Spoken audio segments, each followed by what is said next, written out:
All right, let's go on a journey.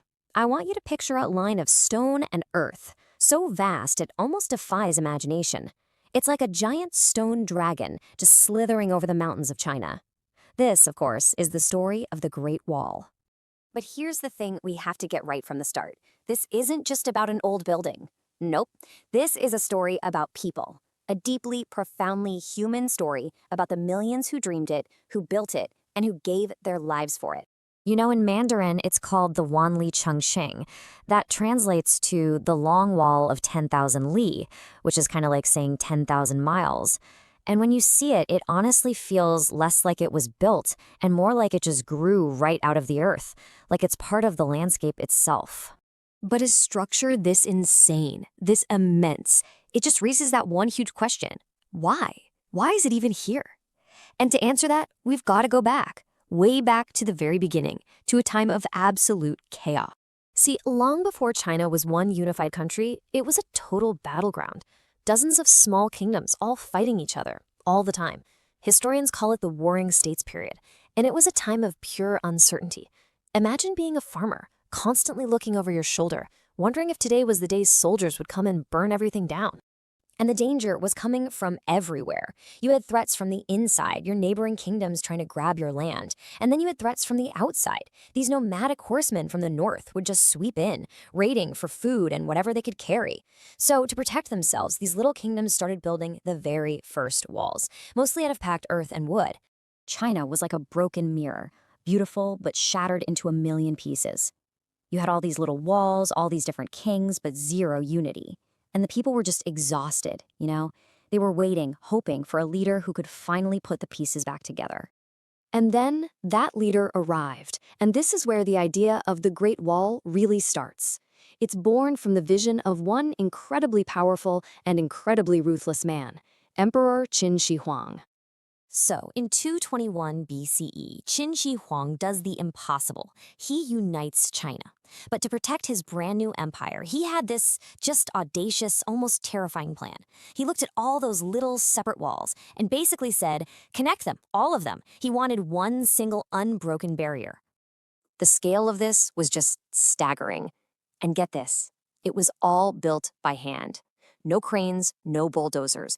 Hundreds of thousands of soldiers, farmers, and prisoners were forced to work in the most brutal conditions. We're talking freezing winters, scorching summers, and barely enough food to survive. It was a nightmare. And all that work, it came at a horrific price. So many workers died from sickness and exhaustion that they were often just buried right inside the wall itself.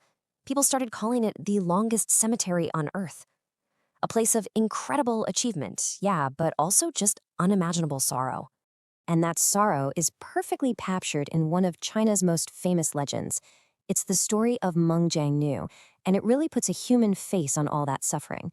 The story goes her husband was dragged away to work on the wall just days after they got married.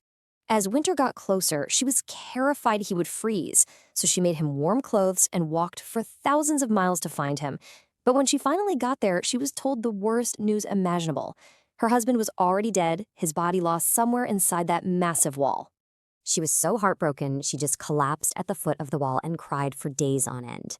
And the legend says her grief was so powerful, so immense, that a whole section of the wall just crumbled down, revealing her husband's body so she could give him a proper burial. Now, it's a legend, of course, but it speaks to a very real, very deep truth about the human cost of this grand vision. But the story definitely doesn't stop there. Because the wall you're probably picturing in your head right now, that's actually not Emperor Qin's wall. See, the wall evolved over centuries, and it was a much later dynasty that perfected it and really brought it into its golden age. The difference was like night and day. The first walls were just packed earth. They washed away over time.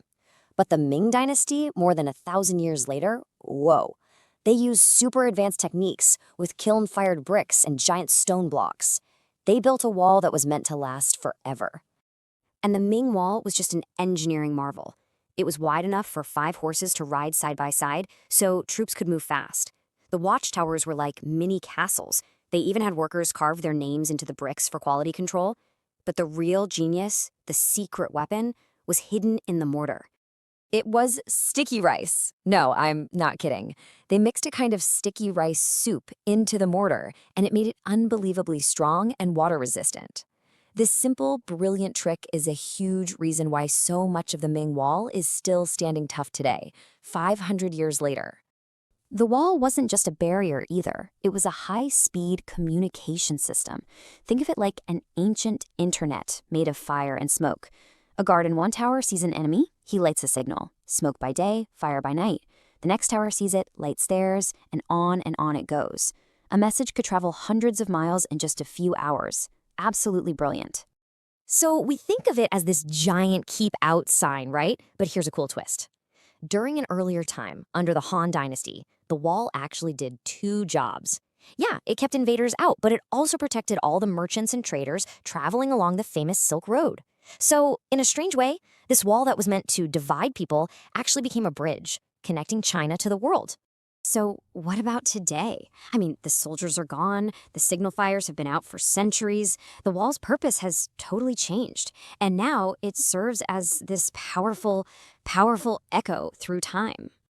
Today, the Great Wall is one of the new seven wonders of the world. It's a global icon, a massive tourist destination for sure. But for the people of China, it's so much more than that. It is a profound symbol of their history, their endurance, and their national pride.